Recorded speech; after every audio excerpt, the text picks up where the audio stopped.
Bismillahirrahmanirrahim. Assalamualaikum warahmatullahi wabarakatuh. Alhamdulillah wassalatu wassalamu ala Rasulillah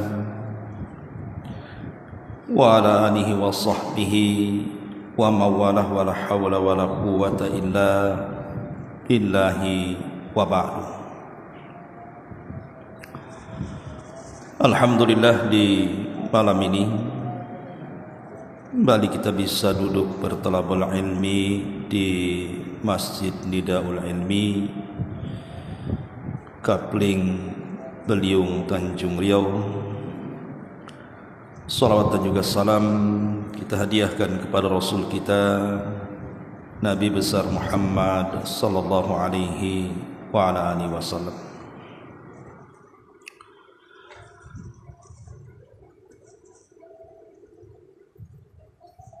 Kita akan membahas di malam hari ini beberapa kaidah dari rahasia keajaiban dari kesehatan Nabi sallallahu alaihi wa ala alihi wasallam.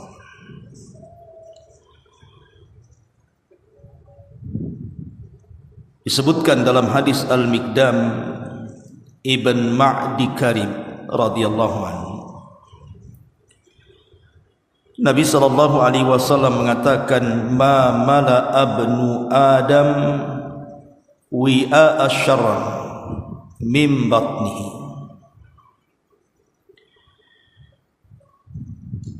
Dari Al-Miqdam bin Ma'di Karib radhiyallahu an, Rasul bersabda,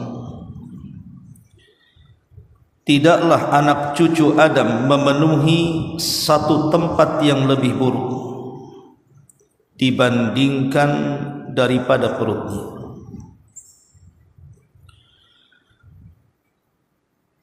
Dan dalam riwayat yang lain,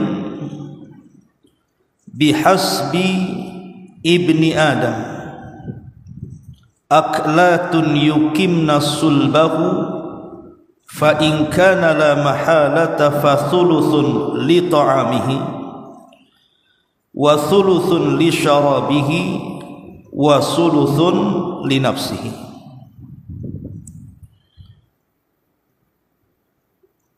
Dalam riwayat Nabi sallallahu alaihi wasallam mengatakan, kalau memang menjadi sebuah keharusan seseorang harus memakan dengan makanan yang banyak dalam perutnya, maka gunakan sepertiga untuk makannya, sepertiga untuk minumnya, dan sepertiga untuk nafasnya.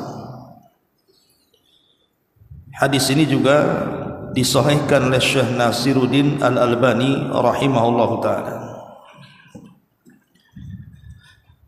Ma'asyiral muslimin yang dimuliakan Allah subhanahu wa ta'ala, kita tahu bahwa Nabi sallallahu alaihi wasallam adalah qudwah dalam segala perkara. Makanya Allah subhanahu wa ta'ala mengatakan, laqad kana lakum fi rasulillahi uswatun hasanah. Sungguh ada pada jati diri Rasul itu suri toladan yang baik yang patut kita ikuti dalam segala hal, termasuk juga dalam mengatur makanan dan minuman yang dimakan dan diminum Nabi sallallahu alaihi wasallam, karena di situ ada rahasia kesehatan.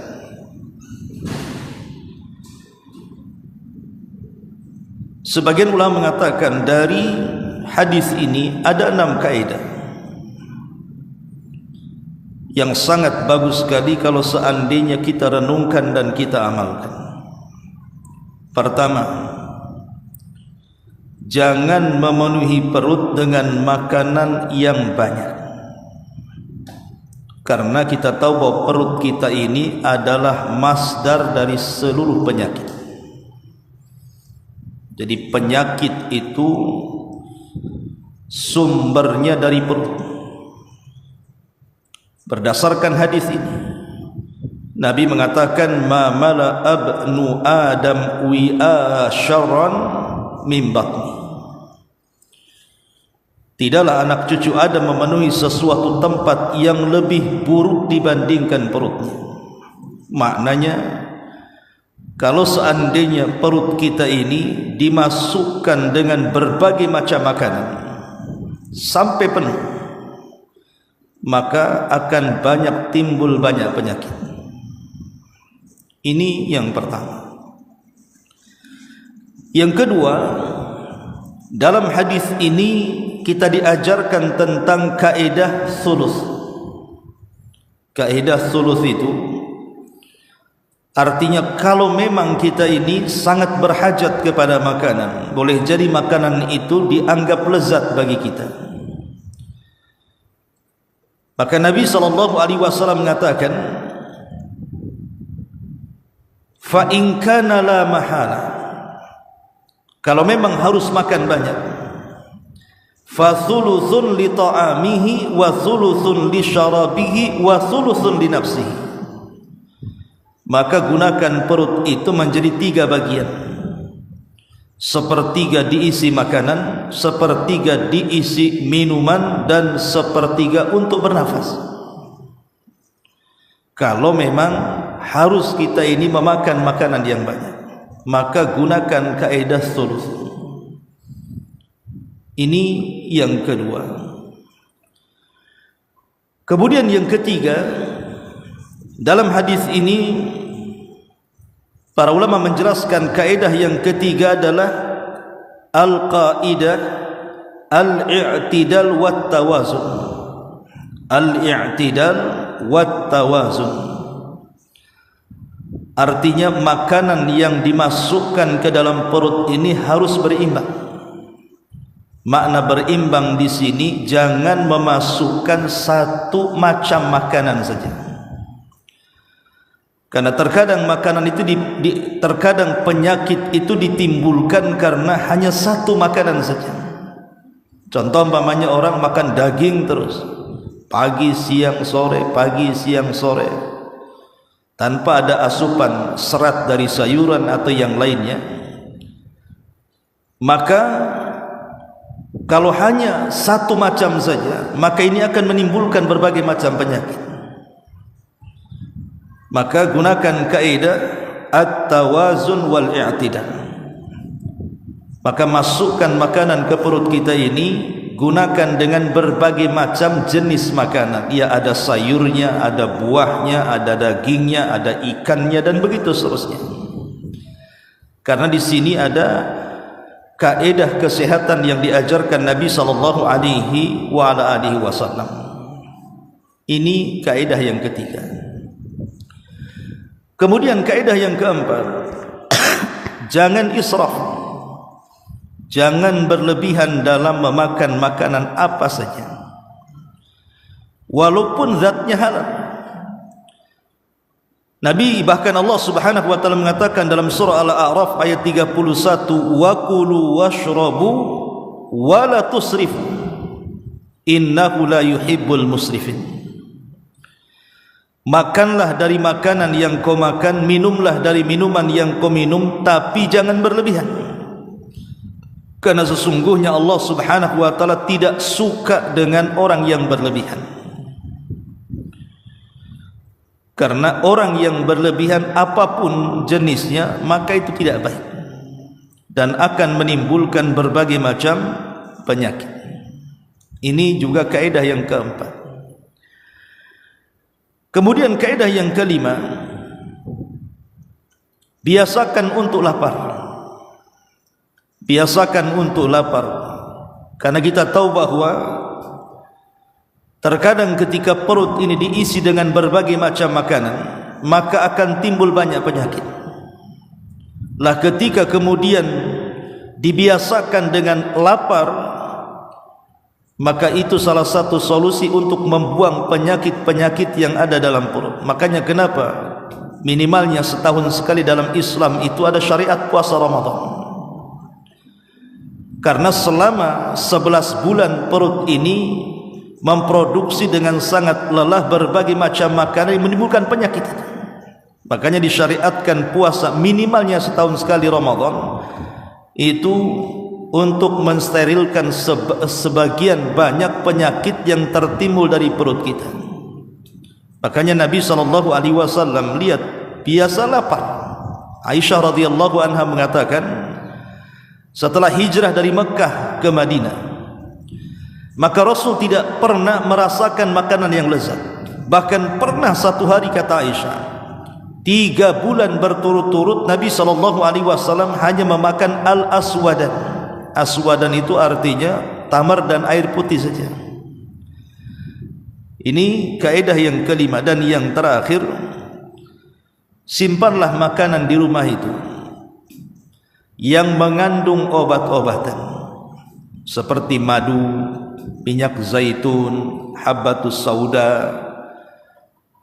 Karena begini, ikhwatul fillah muliakan Allah azza wa jalla, dalam bab tauhid atau dalam kitab tauhid,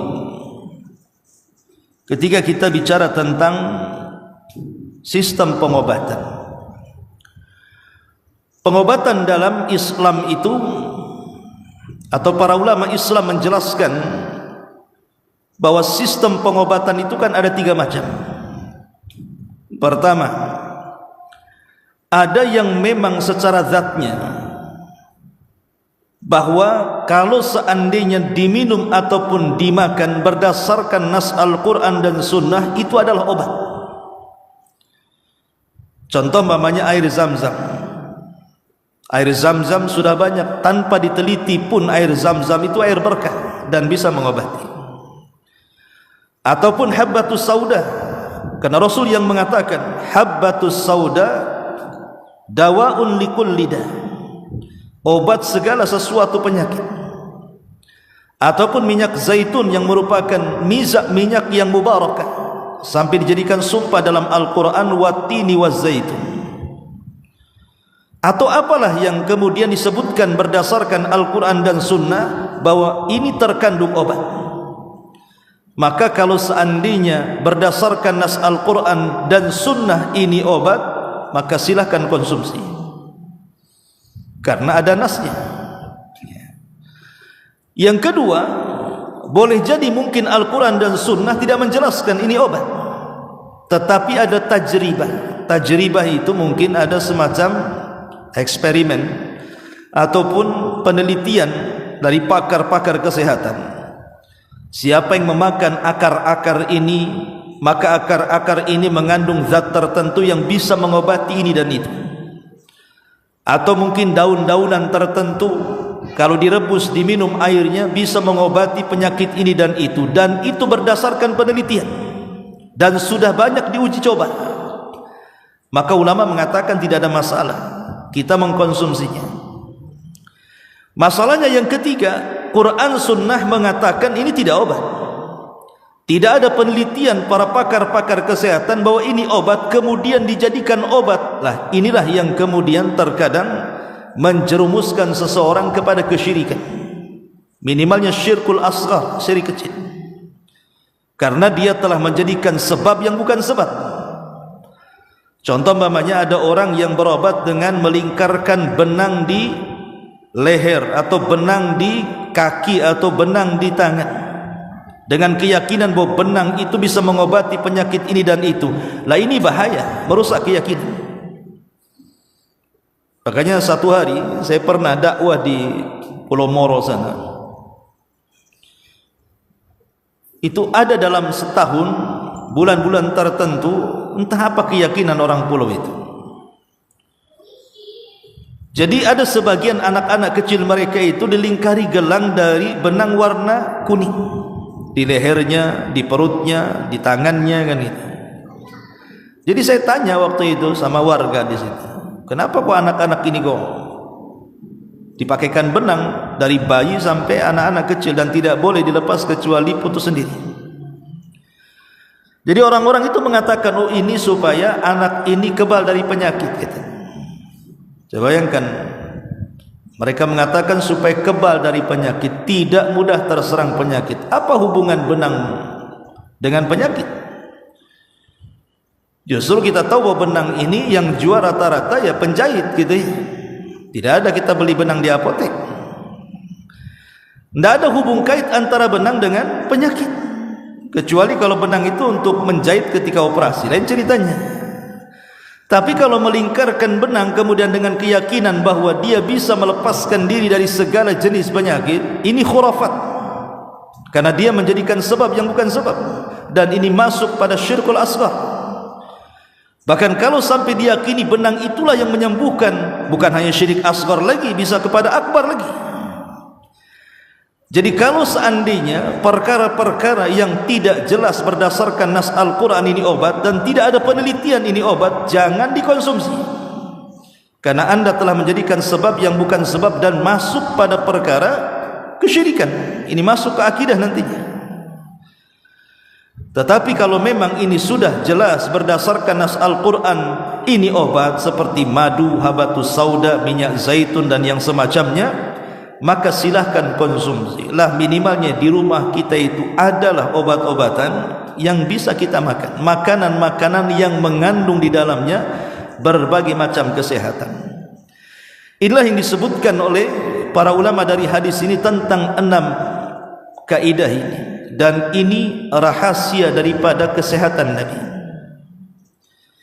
Ma'asyiral muslimin yang dimuliakan Allah Azza wa Jalla, anda bisa bayangkan Nabi di usia 50 tahun lebih.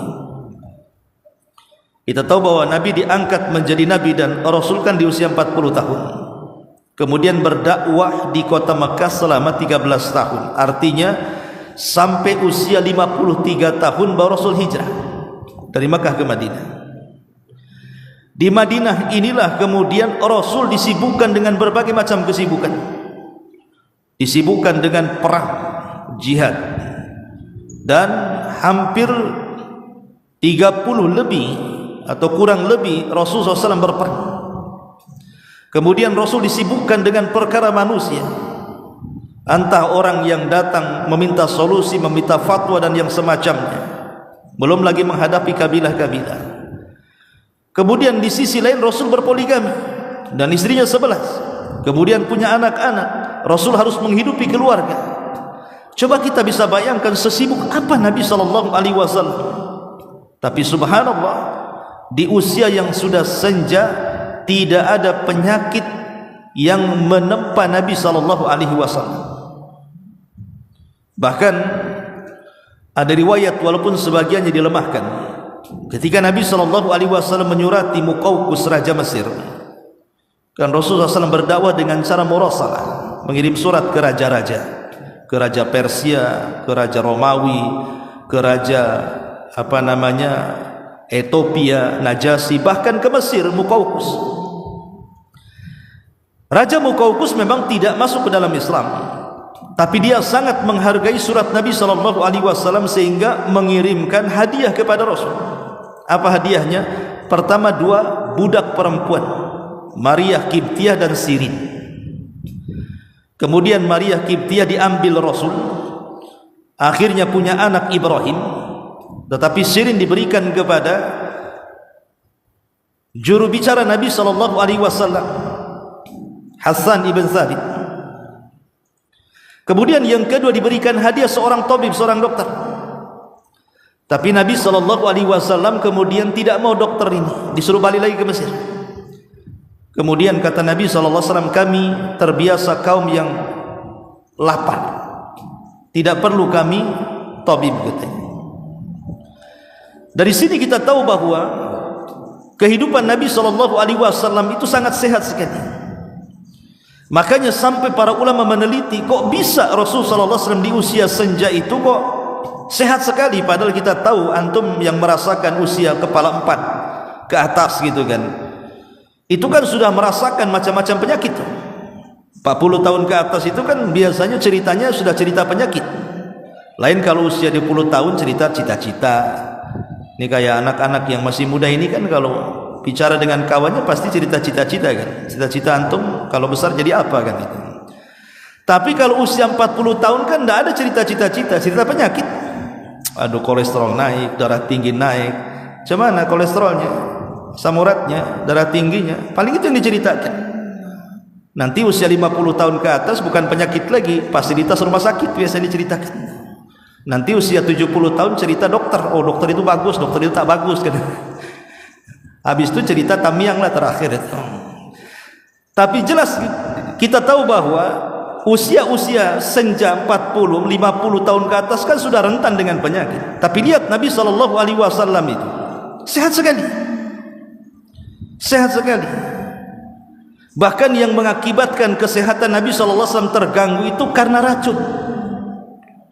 Nabi SAW itu kan ketika perang Khaybar pulang, kemudian sebelum pulang dijamu oleh seorang wanita namanya Zainab bintul Haris, Yahudi, seorang wanita Yahudi yang ingin meracun Nabi. Kemudian wanita ini, Zainab bintul Haris ini bertanya kepada orang, apa sih yang disukai Nabi itu? Orang-orang mengatakan pahanya daging kambing. Maka kemudian dia pun memasak masakan yang lezat untuk Rasul dan para sahabat untuk mengundang makan di rumahnya. Dan ini menunjukkan boleh memakan makanan orang Yahudi, sembelihan orang Yahudi boleh. Karena Allah mengatakan di dalam surah Al-Maidah kalau tidak salah ya, tentang halalnya sembelihan ahli kitab. Wa ta'amul ladzina utul kitaba hillu lakum, dan makanan ahli kitab halal bagi kalian, maksudnya sembelihannya. Karena Rasul ketika diundang oleh Zainab bintul Haris, seorang wanita Yahudi, mau datang dia dan sempat memakan sedikit makanannya.